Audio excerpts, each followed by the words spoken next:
Technology is a wonderful servant. इसके तहत जो आज हम बात कर रहे हैं वह है व्हाट अबाउट इमरजेंसी। कि अगर हम लोग इमरजेंसी आ गया तो उस समय हम लोग क्या करें। जो हम लोग बात करते हैं टेक्नोलॉजिकल डिटॉक्सिफिकेशन का, मतलब टेक्नोलॉजी से हम लोग दूर रहें कुछ समय के लिए, दिन में कुछ समय के लिए, और कोई ऐसा दिन हो जिस दिन की हम टेक्नोलॉजी से दूर रहें। तो उस समय अगर इमरजेंसी आ गया तो क्या करें, उसी का सॉल्यूशन बताता है। सबसे पहले बता रहा है वर्कर्स विद रिस्पॉन्सिबिलिटी। अगर कोई ऐसा व्यक्ति है जिस पर की रिस्पॉन्सिबिलिटी है। अब रिस्पॉन्सिबिलिटी को बढ़िया से समझिएगा। आप लोगों के जीवन में बहुत सारे लोग, अपने जीवन में देखिएगा, बहुत सारे लोग अपने राइट्स के लेकर के तो बहुत बात करेगा कि मेरा ये अधिकार है, लेकिन रिस्पॉन्सिबिलिटी को लेकर के वो बात नहीं करेगा। रिस्पॉन्सिबिलिटी उसका नहीं है कि देश में डेवलपमेंट हो। वो कहेगा कि मेरा अधिकार है, मुझे नौकरी दो, इसलिए ट्रेन को जला देगा, आग लगा देगा। लेकिन वो अपनी रिस्पॉन्सिबिलिटी समझ जाए कि इस देश की भलाई, इस देश का प्रोग्रेस भी उसकी रिस्पॉन्सिबिलिटी हो, तो वो फिर ट्रेन को आग नहीं लगाएगा। तो रिस्पॉन्सिबिलिटी का कंसेप्ट अभी तक हमारे देश के युवाओं में उतने अच्छी तरह से नहीं है जितना होना चाहिए। और जब तक रिस्पॉन्सिबिलिटी नहीं होगा, सिर्फ राइट ही राइट होगा, अधिकार ही अधिकार होगा, तो उस देश का खत्म होना मतलब होना ही होना है। इसलिए रिस्पॉन्सिबिलिटी को बढ़िया से समझते हैं। रिस्पॉन्सिबिलिटी क्या होता है, देखिए। रिस्पॉन्सिबिलिटी वास्तव में एक ड्यूटी है किसी चीज को डील करने का, so that it is your fault if something goes wrong. जब आप बोलते हो कि भैया यस सर ये मेरी रिस्पॉन्सिबिलिटी है जिस काम को करने का, अगर उसमें कोई गलतियां हुई, अगर कोई फॉल्ट हुआ, तो उसके लिए आप जिम्मेदार हो। इसको रिस्पॉन्सिबिलिटी बोलते हैं। एक पॉइंट ये हुआ। दूसरा पॉइंट हम बोल रहे हैं, जो आदमी बहुत ही रिस्पॉन्सिबल होगा, उसका जो जजमेंट होगा, जज करने का जो उसके पास एबिलिटी होगा, वो बहुत ही बढ़िया एबिलिटी वाला होगा। वो जो एक्ट करेगा किसी भी काम पे, वो बहुत ही करेक्टली एक्ट करेगा। पॉइंट करते जाइएगा। अंजलि, हाथ चलते रहना चाहिए आपका पेन के साथ, सिर्फ सुनिएगा नहीं, पॉइंट करके लिखते जाइएगा। जैसे मैंने बताया कि अगर कोई गलतियां होती है तो उसकी जिम्मेदारी खुद लीजिए कि हाँ ये मेरी जिम्मेदारी है, गलतियां हुई है। इतनी दम तो होनी चाहिए अगर आप रिस्पॉन्सिबल हैं तो। अपनी जिम्मेदारियों से, अपने ये जो गलतियां हुई है उससे भागने की कोशिश नहीं करनी चाहिए। तो पहला पॉइंट, जो भी चीज सिचुएशन चारों बगल आपके हो रहा है, उसमें बेस्ट जज करने की क्षमता आप में होनी चाहिए, तभी तो आप एक्ट अच्छा से करेंगे। बहुत अच्छी तरह से एक्ट करने का कैपेबिलिटी, एबिलिटी होना चाहिए। और मेक डिसीजंस ऑन योर, मतलब आपका खुद का डिसीजन लेने की क्षमता होनी चाहिए, तभी आप रिस्पॉन्सिबल होंगे। तभी तक मैंने बताया कि अगर कोई फॉल्ट होता है तो उसकी खुद आप कहिए कि हाँ मैं जिम्मेदार हूं। जो जजमेंट होता है, जज करने की आपके अंदर क्षमता होना चाहिए कि हाँ क्या हो रहा है चारों बगल। उसके बाद उस बेटर गुड जजमेंट के आधार पे एक करेक्टली एक्ट करने की क्षमता होनी चाहिए। और आपके अंदर डिसीजन मेकिंग पावर होनी चाहिए। ठीक है। आपको आंसरेबल होना है, मतलब मतलब आपको आंसर देना है, कि आंसरेबल होना है, आपको अकाउंटेबल होना है। ठीक है। और ये सारे चीज वहीं तक होना है जहां तक आपके कंट्रोल में हो, आपके पावर में हो, और आपके मैनेजमेंट के अधिकार में हो। जैसे आप लोग स्टूडेंट हैं, तो आप थर्ड ईयर के हैं या सेकेंड ईयर के हैं, टीचर ने आपको बोला कि ये असाइनमेंट लाके आओ, तो ये आपके कंट्रोल में है, ये आपके पावर में है, ये आपको मैनेज करना है। लेकिन इससे बियॉन्ड कुछ हो जिसमें कि आपको कुछ लेना देना नहीं है, तो वहां पे आपकी रिस्पॉन्सिबिलिटी नहीं बनती है। तो ये सारे चीज जो मैंने बताया, इसको रिस्पॉन्सिबिलिटी बोलते हैं। क्लियर? सारे पॉइंट को अगर आप होलिस्टिक पिक्चर में देखें तो इसको रिस्पॉन्सिबिलिटी बोलते हैं। रिस्पॉन्सिबिलिटी बहुत बड़ी चीज है।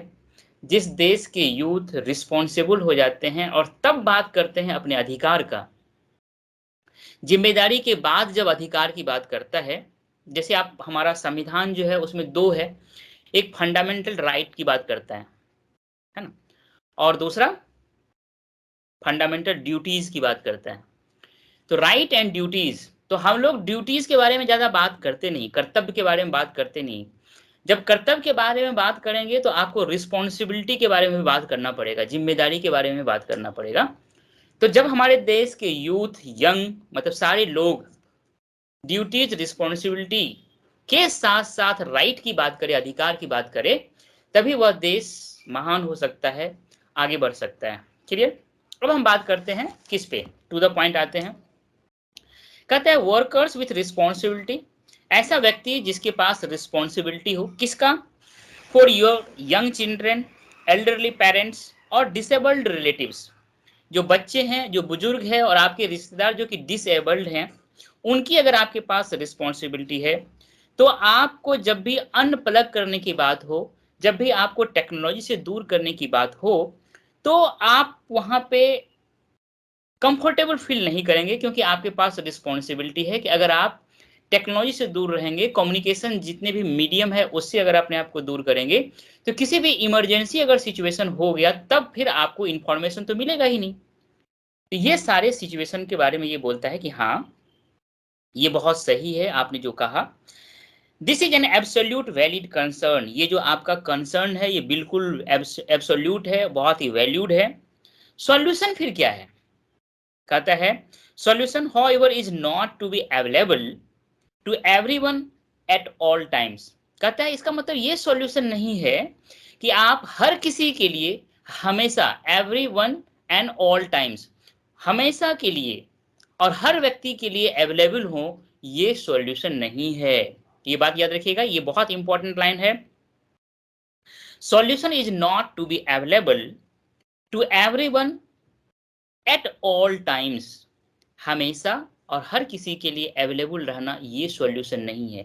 अगर आपको लगता है कि इमरजेंसी का कोई सिचुएशन है, उस समय में हमें केयर करना है, हमको जिम्मेदारी लिया हुआ है उनका, तो अगर ये हम कम्युनिकेशन को काट देंगे, हटा देंगे, तो इमरजेंसी के सिचुएशन में प्रॉब्लम हो सकता है। तो कहता है इसका सॉल्यूशन ये नहीं है कि आप हमेशा और हर किसी के लिए अवेलेबल हों। ये दो दो दो डायरेक्शन हो गया। एक हो गया कि इमरजेंसी सिचुएशन है, दूसरा होता है कि इमरजेंसी सिचुएशन को टैकल करने के लिए हम हमेशा हर किसी के लिए अवेलेबल हों। तो बोलता है ये सॉल्यूशन नहीं है। तो सॉल्यूशन क्या है? अब सॉल्यूशन की बात करता है। Create a phone number, email address और other communication channel that only the caretaker of your loved one knows about. या तो जिसका आप केयर कर रहे हैं वो, या जो उनका केयर कर रहा है वो, उनके पास आपका इमरजेंसी फ़ोन नंबर होना चाहिए। इमरजेंसी में आपको मेल कर सके या किसी तरह से कम्युनिकेट कर सके, इसके लिए आपको एक प्रयास, एक अलग चैनल बनाना है। मतलब ये जो अभी सबके लिए एक चैनल था कम्युनिकेट करने के लिए आपसे, उसके अलावा आपको इमरजेंसी में एक चैनल बनाना है, इमरजेंसी में कम्युनिकेट करने के लिए चैनल बनाना है। ये क्लियर हुआ? अब कहता है leave that channel open and reserve it for emergency. ये जो चैनल है जो आपने बनाया, ये इमरजेंसी के लिए रखें और इसको इमरजेंसी में ही, इमरजेंसी के लिए हमेशा इसको ओपन रखें। इमरजेंसी में जो आपने, जो लोग हैं जो इमरजेंसी के सिचुएशन में जिनका आपका रिस्पॉन्सिबिलिटी है, उनके लिए इसको ओपन रखें। तो देखिए ये बोलता है कि हमेशा आपको हर किसी के लिए अपने आप को अवेलेबल नहीं रखना है। जो इमरजेंसी सिचुएशन हो सकते हैं उनके लिए अवेलेबल रहना है, तो उनके लिए आपको एक अलग चैनल क्रिएट करना है, मतलब एक अलग सेगमेंट बनाना है चैनल का। एक सॉल्यूशन आ गया। दूसरा बात कर रहा है, if you desire you can do this for your work life. ये तो पर्सनल लाइफ की बात किया, अपने रिलेटिव्स की बात किया। अब बात करता है अगर आप प्रोफेशनल हैं, आप जॉब करते हैं, काम करते हैं, तो आपका जो वर्क लाइफ है उसमें भी इस तरह का आप क्रिएट कर सकते हैं।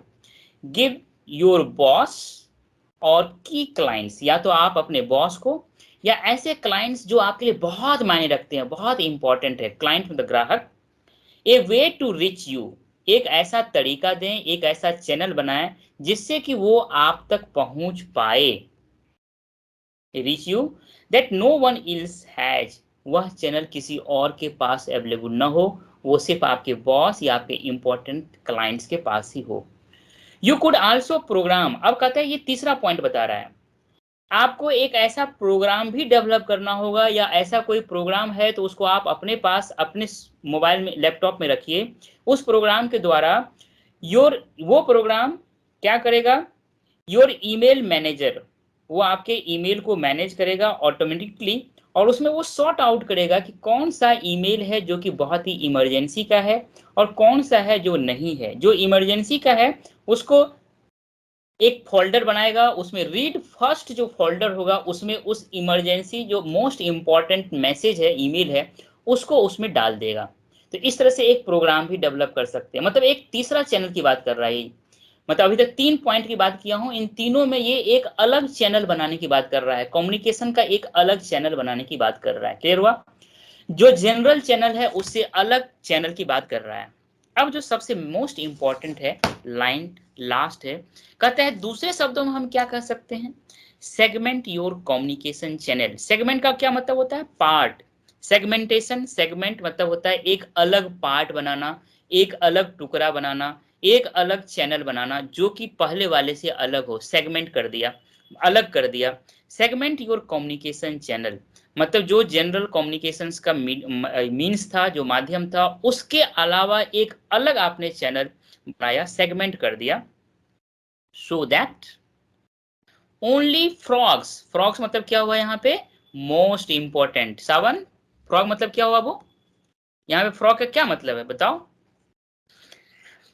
सेगमेंट योर कम्युनिकेशन है, यस, क्या बताओ फिर से। Most important and hardest work. Yes, frog मतलब मोस्ट इंपॉर्टेंट।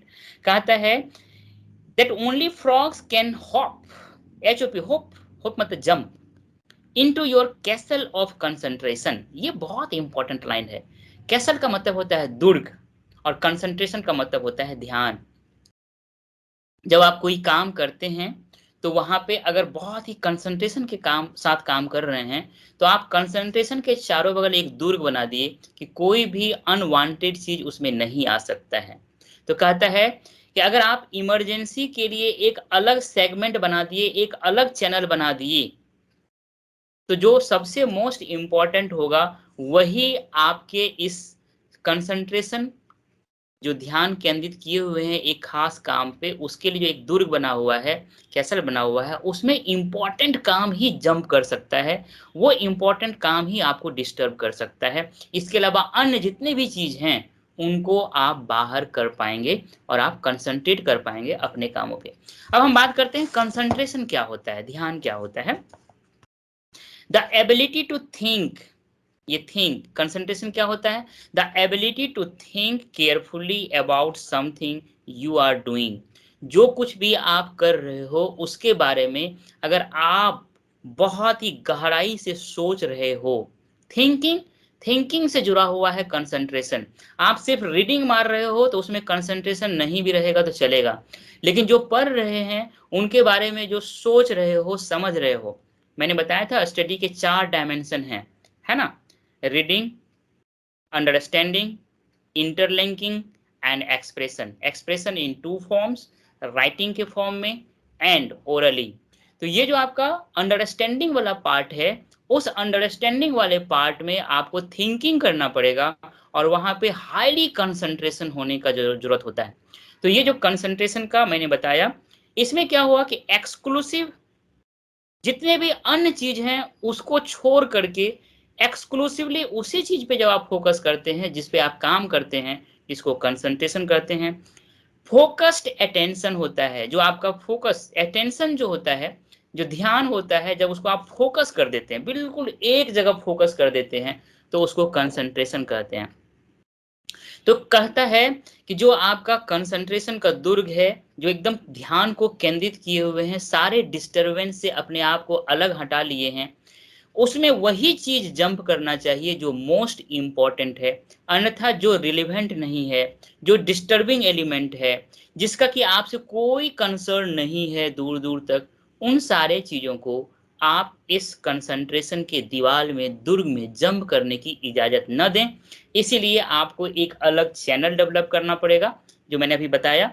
उस चैनल के द्वारा आप इंपॉर्टेंट काम को ही इस दुर्ग में जंप करने की अनुमति देंगे। Got my point? ये आज की क्लास का इंपॉर्टेंट चीज था।